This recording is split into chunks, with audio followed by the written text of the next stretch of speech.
예, 오늘 다룰 사건 네. 예전에 발생한 그 사건이네요. 그렇습니다. 21년 전이죠. 2002년 전북 전주에서 벌어진 백경사 살인 사건입니다. 유명한 미제 사건이에요. 네, 그렇죠. 그런데 영영 안 풀릴 줄 알았던 이 백경사 살해 사건, 경찰이 어제 이 사건 범인 찾았다 이렇게 발표를 했어요. 그렇습니다. 작년 9월 이 탐정 손수 코너에서 깊게 다룬 2001년 대전 국민은행 강도 살인 사건. 그 사건 범인 이승만, 이정학 기억하실 겁니다. 기억나요. 네. 올해 2월 1심에서 이승만에게는 무기징역, 이정학에게는 징역 20년이 선고됐고요. 네. 지금 2심 막바지입니다. 다음 달에 2심 선고 나오거든요. 근데 경찰은 이 두 명 중에서 이정학이 백경사를 살해한 살인범이라고 발표한 겁니다. 와. 21년 동안 장기 미제로 남아있던 사건의 진실이 드러났는데 그게 2001년 대전 국민은행 강도 살인 사건과 연결돼 있다. 네. 자, 백경사 살해 사건이 어떤 거야 하시는 분 계실 거예요. 잠깐 사건 개요부터 좀 훑어주시죠. 네, 2002년 9월 20일 새벽 전주에 있는 금암 2 파출소에서 발생한 사건인데요. 네. 당시 추석 연휴 첫날이었습니다. 파출소 근무자 3명 가운데 2명이 순찰을 나갔고요. 네. 백선기 경사가 혼자 파출소를 지켰는데요.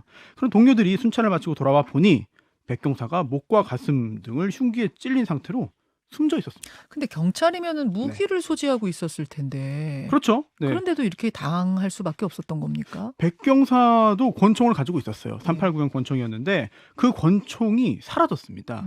또 그 안에는 공포탄 1발 그리고 실탄 4발도 들어있었고요. 그러니까요. 이게 다른 것도 아니라 파출소 안에서 벌어진 사건이다 보니까 그것도 경찰이 총기를 가지고 있었는데 벌어진 일이다 네. 보니까 더 충격적이었던 거잖아요. 그렇습니다. 예, 경찰이 특별수사본부를 차리고 대대적인 수사에 나섰는데요. 예. 현장에서 지문 수십 개를 채취하는 데 성공했어요. 누구 지문이었어요? 네, 좀 확인을 해보니까 전부 경찰관을 비롯한 관계자들의 지문이었고 그 밖에 특별한 단서를 발견하지 못했습니다. 그러던 2003년 1월 용의자 3명이 붙잡혔고요. 경찰은 이들로부터 범행 일체의 자백을 얻어냈다고 발표했어요. 가출해서 함께 지내는 무리, 일명 가출뱀이었다는 거죠. 가출뱀. 네. 권총은 찾았습니까?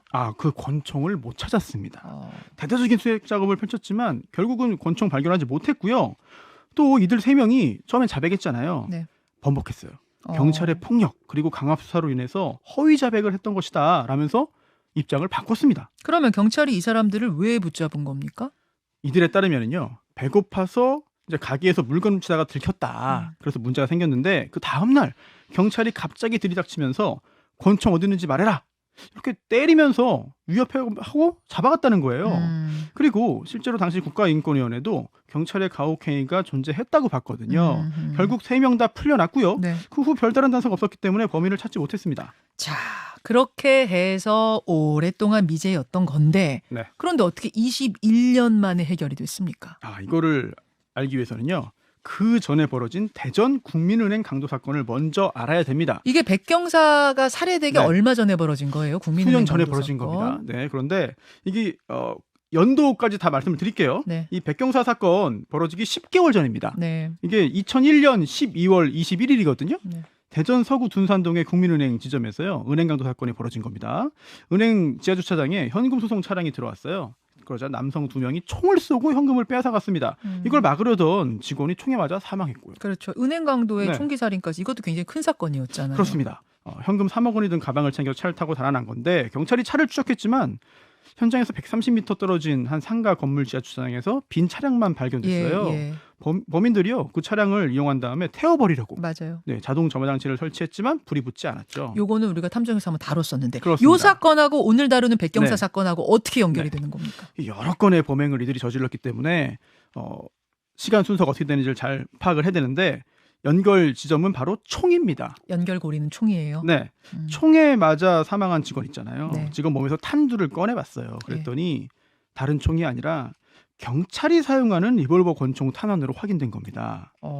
그리고 이 사건 벌어지기 2달 전에 예. 대전 대덕구에서 경찰이 권총을 빼앗긴 사건이 있었거든요. 예. 그때와 동일범의 소행으로 분석됐어요. 그러면은 전주 백경사 사건 말고도 그 즈음에 네. 경찰이 총기를 탈취당한 사건이 또 있었다는 건가요? 그렇습니다.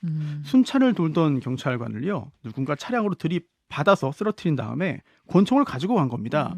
차에 치인 경찰이 당시 정신을 잃고 있었어요. 그리고 그때 이 범행에 사용된 승용차 역시 몇 시간 뒤에 버려진 채로 발견됐거든요. 그 사건 발생 20일 전에 도난당한 차량이었습니다. 여러 건의 사건이 얽혀 있는 거네요. 네, 그렇습니다. 예. 근데 이 은행 강도 사건 자체도 워낙 네. 오랫동안 미제로 남아 있었던 거고. 그렇습니다. 예. 복면을 써서 얼굴을 가렸고요. 또 20년 전이다 보니까 여러 가지 카메라, 뭐 CCTV, 블랙박스 등이 지금보다 많지 않았어요. 그렇죠, 네. 그렇죠. 그래서 이 30대 남성으로 추정된다는 현금 수송 차량 직원들의 진술 외에는 별다른 단서가 없었거든요. 경찰이 수사본부를 꾸리고 수사를 열심히 했습니다. 목격자와 전과자 5,000명 이상, 네. 그리고 차량 만여 대를 조사하고 통신도 18만 건 정도를 찾아봤어요. 그리고 탐문도 무려 3만여 곳 가까이에서 진행을 했는데 하지만 뚜렷한 증거나 단서를 확보하지 못했습니다. 네. 그런데 이때 또다시 경찰이 용의자를 잡았다고 발표했었죠. 요거는 이제 은행 사건인 네네, 거예요. 그렇습니다. 은행 사건. 붙잡힌 사람 누구였죠, 네. 그때? 술자리에서 내 지인이 대전 은행강도 범인이다. 이렇게 떠드는 20대 남자가 있었다는 제보가 들어온 거예요. 네. 경찰이 그 남자를 찾고 또 공범으로 추정된 친구까지 총 3명을 붙잡았습니다. 음.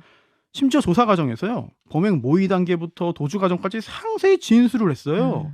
하지만 이때도 권총이 안 나왔습니다. 예, 예. 훔친 돈도 안 나왔어요. 물증이 없었던 거죠. 네, 결국 풀려났거든요. 네. 그럼 그때도 강압 수사였던 거예요? 뭐예요? 네, 이 사람들은 그렇게 주장을 했습니다. 주장은. 네, 강압수사 때문에 허위자백했다라고 주장한 건데, 근데 당시 지금도 남아있는 영상 등을 보면은요, 당시 그 수사한 경찰들은 범인임을 확신한다, 자신한다 이런 말을 했습니다. 하지만 실제로 나중에 붙잡힌 진범들과는 전혀 관련이 없었잖아요. 아. 네, 당시 수사에 무리한 부분들이 있었던 것이죠. 그대로 수사가 진척되지 않았고 장기 비제로 남았습니다. 그렇군요. 그 당시에 붙잡힌 사람은 잘못 붙잡은 거였고 그 다음에는 쭉 장기 미제로. 네. 그러다가 이것도 10년 만에 해결이 됐잖아요. 10년 만에 재개가 됐죠. 그렇습니다. 수사가. 예. 2011년에 경찰 미제 사건 수사팀이 수사를 재개했습니다. 새로운 증거를 찾기 위해 노력했는데요. 이때 주목한 건 범인들이 범행 차량이 흘린 것으로 보이는 마스크와 손수건이었어요. 하지만 당시에는 별다른 성과를 얻지 못했습니다. 그리고 2016년 공소시효가 완성될 예정이었는데요. 완성될 예정이었는데 태완이법이 그 즈음에 시행이 됐죠. 그렇죠. 네. 사형에 처할 수 있는 살인죄의 공소시효 적용하지 않기로 형사소송법 개정되고 2015년 7월에 시행됐거든요. 네, 6개월 차이로 공소시효 제약이 없어진 겁니다. 맞아요. 네, 그리고 2017년 수사팀이 그 마스크와 손수건을 국과수에 다시 보냈어요. 국과수의 기술이 그 사이에 네. 엄청 발전했으니까 그렇습니다. 전에 2011년에는 분석 불가능했던 것이 분석 네. 가능하게 된 거예요. 그렇습니다. 유전자 증폭을 통해서요. 10억분의 1g의 DNA로도 범인을 구분할 수 있게 된 건데요. 네. 국과수가 실제로 손수건에서 범인으로 추정되는 인물의 유전자 정보를 찾아내는데 성공합니다. 그리고 그 정보를요. 가지고 있던 데이터베이스 자료와 대조를 했더니 2015년 충북의 한 불법 게임장에서 수거한 담배꽁초에서 채취한 유전자와 일치한다는 결과가 나왔습니다. 이것도 되게 신기했어요. 그렇죠. 지난번 탐정 여러분 다시 한번 들어보시면 알 텐데 그러니까 불법 게임장에서 뭐 불법 도박 그것 때문에 이제 담배꽁초 해놓은 게 있었거든요. DNA. 그거랑 대조하니까 네. 거기서 나온 거 아니에요. 그런데 사실 이게 두 개가 일치한다는 것만 알았지 그게 누군지는 모르는 그렇지. 거예요. 예, 예. 또 어마어마하게 어려운 작업을 진행했습니다. 음. 무려 15,000명의 유전자와 대조를 해본 거예요. 네. 누구인지 아는 사람들 알아내기 위해서 5년 동안 꾸준히 노력했습니다. 음. 그리고 작년 3월 드디어 강원도 정선에서 이정학을 체포하게 됐죠. 15,000명의 DNA와 대조하다가 잡은 겁니다. 예. 참 대단한 일이죠. 진짜 포기하지 않고 16년 동안 이거를 이제 추적했다는 것도 대단해요. 그렇습니다. 예, 예. 붙잡힌 이정학은요. 처음에는 범행을 부인했어요. 하지만 결국은 자백을 했고 또 이승만과 함께했다고 진술했습니다. 맞아요. 작년 8월 대전에서 이승만도 붙잡혔고요. 둘 중에 누가 총 쏜 건지도 밝혀냈습니까? 이게 사실은 굉장히 중요한 부분인데요. 서로 나는 안 쐈다. 상대방이 쐈다. 저는 안 쐈습니다. 제가 쐈어요. 서로 이렇게 떠민 거예요. 어허. 그러다가 이승만이 태도를 바꿔서 내가 주도했다. 이렇게 털어놨고요. 즉 경찰을 차로 치어서 권총을 탈취할 때 운전한 것도 나고 은행 직원에게 총을 쏜 것도 나다. 이렇게 실토했습니다. 그럼 이정학은 뭐 했다 그래요? 차에 치여 쓰러진 경찰의 권총을 이제 가져와야 되니까요. 탈취? 예, 탈취하고 그 후에 은행 강도 때는 현금 가방을 챙겨서 차에 싣는 역할을 했다는 거예요. 자, 그리고 추가 범죄가 확인됐습니다. 추가 범죄는 어떤 범죄입니까? 네, 국민은행 강도 살인 후에 1년 1개월이 지난 2003년 1월인데요. 대전 중구 은행동에서요. 현금 4억 7천만 원이 실려 있던 현금 수송 차량이 털렸습니다. 당시 이 수송업체 직원들이 쇼핑몰에 있는 현금 입출금기에 돈을 넣고 있는 동안에 밖에 세워둔 차량이 사라진 건데요. 경찰은요, 사건 발생 5시간 만에 도난 장소에서 1km 떨어진 곳에서 차량을 발견했어요. 하지만 돈은 사라졌거든요. 이 사건 범인 누군지 밝히지 못했거든요. 그런데 국민은행 사건으로 잡힌 범인 이승만과 이정학이 이것도 우리가 했다. 이렇게 자백을 한 겁니다. 자, 그럼 지금 국민은행 사건 네. 해결됐고 강도살인 사건. 네. 그 전에 이들이 또 그 현금 탈취한 현금 수송 차량 턴 사건 해결됐고 네. 이제 남아 있는 건 백경사 살해 사건인데 어떻게 연결됩니까? 네. 제일 시간을 봐야 되는데요. 제일 먼저 대전 대덕에서 경찰을 차로 치여서 권총을 빼앗았잖아요. 예. 그리고 그 총으로 국민은행 턴 거예요. 국민은행 털었죠. 그리고 1년 1개월 지나서 다시 은행동에서 조금 전 말씀드린 현금 수송 차량 턴 거잖아요. 거기까지는 해결됐어요. 네, 그럼 백경사 사건은 도대체 어디냐? 전주에서 벌어진 백경사 네. 사건. 지금 여기 국민은행 사건이고 뭐고 네, 이거 다 네. 대전이잖아요, 지금. 그렇죠. 그렇죠. 맞습니다. 네. 그러면 전주에서 벌어진 네. 백경사 사건하고는 어떻게 연결되는 거예요? 네, 이게 중간에 끼어 있는 건데요. 이걸 확인하기 위해서 편지를 이야기해 드려야 됩니다. 편지요?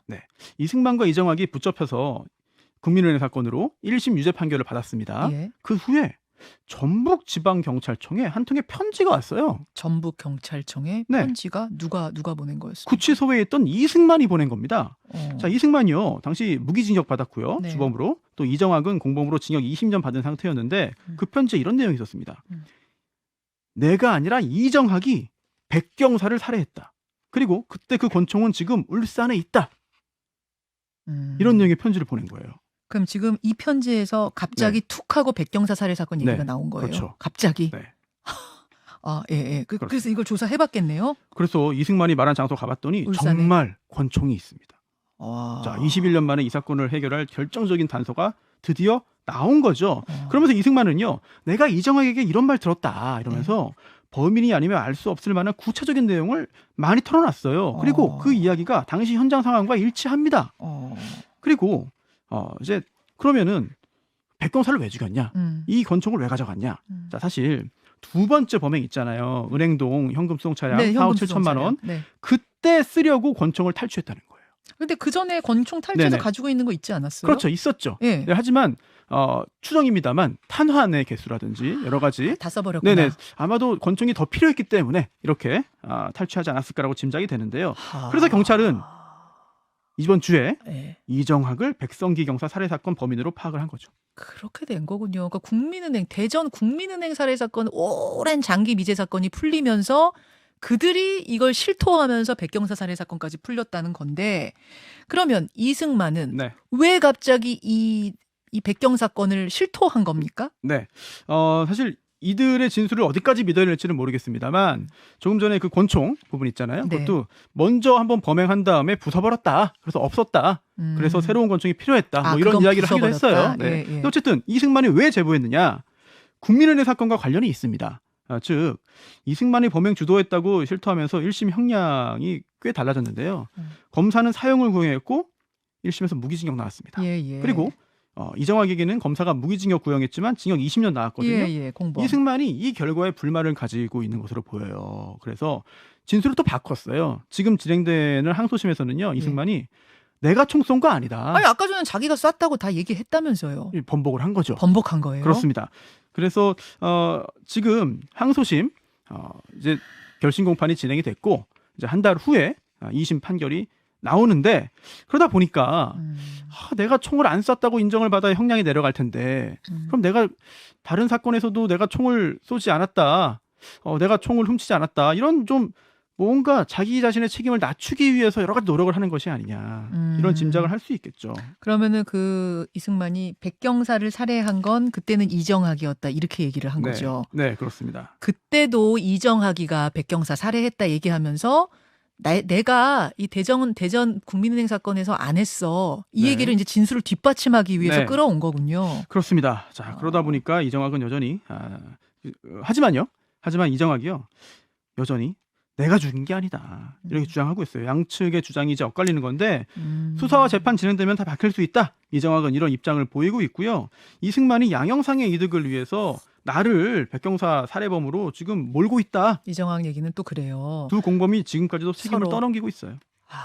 대전 국민은행 강도살인 사건 사건에서 서로 형을 좀 줄여보려고 주고받고 이러는 사이에 네. 백경사 살해 사건도 드러난 것이다. 그럼 지금 이정학이 백경사 네. 피살 사건 진범이 아닐 수도 있는 가능성이 있네요.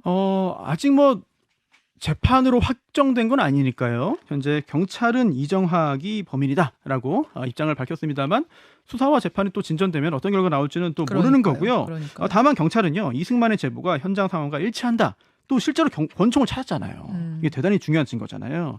그래서 이승만의 주장에 따라서 이정학을 살인범으로 지목을 한 거고요. 앞으로 검사가 어떻게 기소할지, 재판에서 어떤 공방이 이어질지를 확인해야 하겠고요.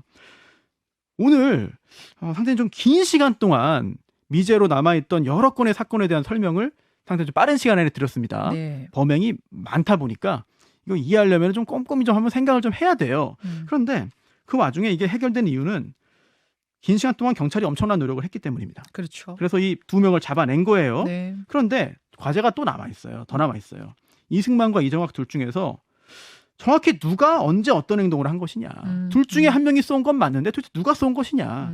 이거를 확인해야 정확한 법적인 처분이 내릴 수 있거든요. 맞아요. 검사의 정교한 수사와 기소, 공소 유지를 통해서 재판을 통한 진실 확인되기를 기대하겠습니다. 만약 지금 이정학이 진범이다 해가지고 기소하고 재판이 됐는데 네. 나중에 이정학이 아니네 이런 게 네. 드러나면 네. 다시 이승만으로 다시 기소해서 할 수 있어요? 어떻게 기소했느냐에 따라서 달라질 것 같아요. 그러니까 이게 굉장히 혼선이 빚어질 수 있으니까 그렇죠. 기소하기 전에 정확하게 네. 누가 진범인지를 가려내는 노력을 조금 더 경찰이 해주셔야겠네요. 맞습니다. 뭐 잘못해서 무죄 판결이 나오거나 이럴 경우에는 다시 재판할 수 없으니까. 그러니까요. 뭐 범인을 끝까지 못 잡은 미제 사건 이렇게 될 가능성이 여전히 있으니까 끝까지 마무리를 잘 해야 될 것 같습니다. 대전 국민은행 강도살인 사건에 이어서 백경사 살해 사건까지 장기 미제 사건 두 건이 풀렸다는 이야기 그 전모 오늘 전해드렸습니다. 손소 변호사 고생하셨습니다. 네, 감사합니다. 김현정의 뉴스쇼는 시청자 여러분의 참여를 기다립니다. 구독과 좋아요, 댓글 잊지 않으셨죠? 알림 설정을 해두시면 평일 아침 7시 20분 실시간 라이브도 참여하실 수 있습니다.